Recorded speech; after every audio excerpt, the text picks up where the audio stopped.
terminamos. Essa é a última atividade que eu passei, que é de expressões algébricas,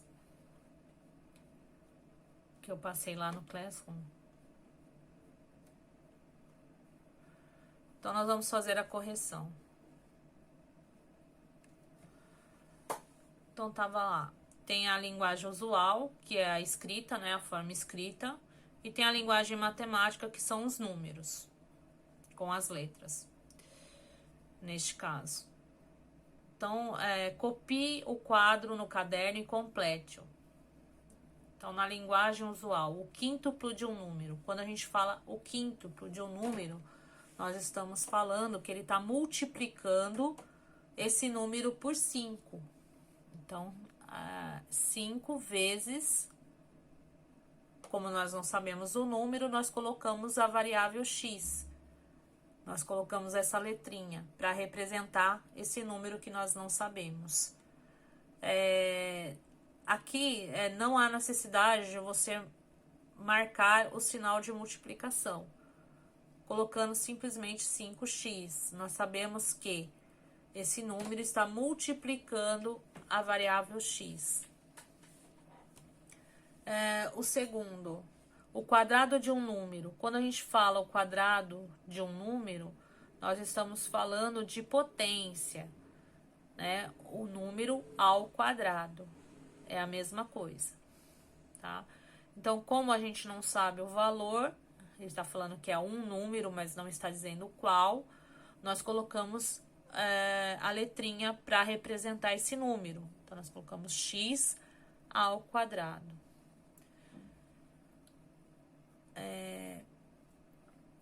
Essa outra, x sobre 2. O que nós estamos querendo dizer com essa fração? Nós queremos dizer que esse número está sendo dividido por 2, ou seja, vai ser a metade desse número. Então, na forma da linguagem usual, nós dizemos a metade de um número. A de baixo, a soma de um número com 5. Nós não sabemos que número é esse, então nós chamamos de x. A soma, nós sabemos que é um sinal de mais. E o número 5. X mais 5 é a resposta. O de baixo, 3x mais 4. Como que a gente escreve na linguagem usual? 3 vezes x é o triplo, né? O triplo é 3 vezes um número. Então, o triplo de um número mais 4. O de baixo, 5x menos 8. Quando está assim, 5x é o quíntuplo de um número. A gente não sabe que número é esse. Então, é o quíntuplo de um número menos 8. A de baixo, a diferença entre um número e 3. Diferença e subtração é a mesma coisa, tá? Então, a subtração de um número e o 3. X menos 3 é a resposta. O dobro de um número menos 10. Então, a gente sabe que o dobro de um número, você está multiplicando esse número por 2. Você está multiplicando esse número por 2. Então, é 2 vezes o número menos o 10. X menos x sobre 3. Então, o x a gente sabe que é um número, menos, que é o sinal aqui, né, de menos, a terça parte desse número, porque a gente sabe que quando nós dividimos por 3, nós estamos verificando a terça parte desse número. E o de baixo, x mais x sobre 7. Então, é um número mais a sétima parte desse número. Tá bom? Exercício 2. Mônica e o pai dela estão brincando de perguntas e respostas. As regras são as seguintes: quem acertar ganha 10 pontos, quem errar perde 3 pontos. Mônica teve X acertos e Y erros. Qual a expressão algébrica indica os pontos obtidos por ela no total? Então, o que nós devemos ver aqui na pergunta? É que ela teve X acertos. Cada acerto vale 10 pontos. Então, seria X vezes 10. Seria o número que ela acertou multiplicado por 10. Então, como a gente não sabe que número é esse, nós colocamos o X, né? Até o próprio problema diz isso. Então, seria X vezes 10. Como não é usual colocar a letra na frente do número, nós colocamos 10x.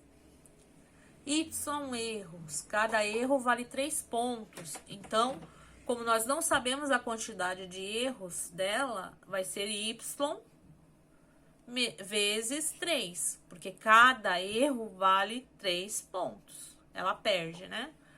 Então, Y vezes 3 dá 3Y. E qual é a expressão algébrica que indica o total de pontos obtidos pela Mônica? É 10x menos 3y. Por quê? Porque a gente não sabe quais são os valores, mas a gente sabe que cada acerto vale 10 e cada erro vale menos 3 pontos.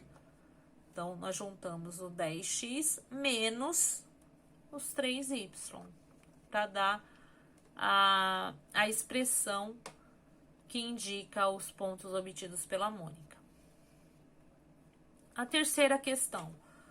Qual expressão algébrica indica o número de dias em um período formado por X semanas completas mais 3 dias? Então, a semana completa a gente sabe que são 7 dias. X semanas completas é X vezes 7, que dá 7x. Mais 3 dias. Qual é a expressão algébrica? A expressão algébrica que indica esse período é 7x mais 3. Tá bom? Então, assim, aos poucos a gente vai corrigindo as atividades. A professora está no presencial, então fica mais demorado para responder e atender o pessoal que está em casa, mas a gente está fazendo o possível para atender a todos e minimizar essas diferenças, tá bom? Então, quem não tem a correção, está em casa, está em sistema remoto, pode pegar esses vídeos com a correção dos exercícios e verificar o seu caderno, tá bom? Bons estudos!